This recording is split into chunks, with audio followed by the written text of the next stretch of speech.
लेकर अहम जानकारी दे दें।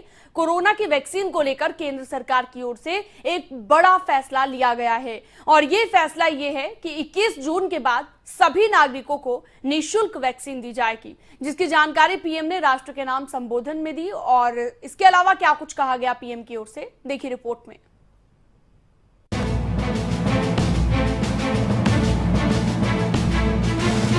देश को कोरोना से थोड़ी राहत मिलती नजर आ रही है। एक तरफ दैनिक मामले कम होते जा रहे हैं, तो दूसरी ओर वैक्सीनेशन अभियान भी तेजी से चलाया जा रहा है। इस बीच पीएम नरेंद्र मोदी ने राष्ट्र को संबोधित किया। पीएम ने अपने संबोधन में कोरोना को लेकर बात की। पीएम ने कहा कि हम कोरोना की दूसरी लहर से लड़ाई लड़ रहे हैं। इस लड़ाई में हमने अपनों को खोया है, लेकिन संकट की इस घड़ी में भारत एकजुट रहा है। अपने परिजनों को, अपने परिचितों को खोया है। ऐसे सभी परिवारों के साथ मेरी पूरी संवेदनाएं हैं।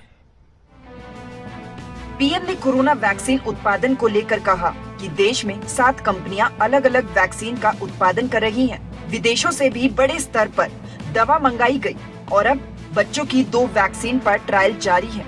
तो वहीं नेजल वैक्सीन पर भी ट्रायल किया जा रहा है और अगर ट्रायल में कामयाबी मिलती है तो वैक्सीनेशन अभियान में तेजी आएगी। 2 वैक्सीन का ट्रायल तेजी से चल रहा है। इसके अलावा अभी देश में एक नेजल वैक्सीन पर भी रिसर्च जारी है। इसे सिरिंज से न देकर नाक में स्प्रे किया जाए। इस दौरान पीएम की ओर से वैक्सीन को लेकर एक बड़ा ऐलान भी किया गया और बड़ा ऐलान ये है कि 21 जून से अब राज्यों को मुफ्त में वैक्सीन मुहैया कराई जाएगी। यानी कि अब 18 साल से ज्यादा उम्र के सभी लोगों को वैक्सीन निःशुल्क मिलेगी। राज्यों को कोई भी खर्च नहीं उठाना पड़ेगा। राज्यों के पास वैक्सीनेशन से जुड़ा जो 25% काम था, उसकी जिम्मेदारी भी भारत सरकार उठाएगी। ये व्यवस्था आने वाले 2 सप्ताह में लागू की जाएगी। कोरोना काल में पीएम मोदी की ओर से 9वीं बार देश को संबोधित किया गया। हालांकि इस बार पीएम दूसरी लहर में नियंत्रित कोरोना मामलों को लेकर आश्वस्त जरूर नजर आए।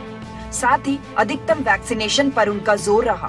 लेकिन सवाल ये है कि अब जबकि वैक्सीन की जिम्मेदारी केंद्र की ओर से ले ली गई है, तो क्या वैक्सीन को लेकर चल रहा वार पलटवार का दौर थमेगा?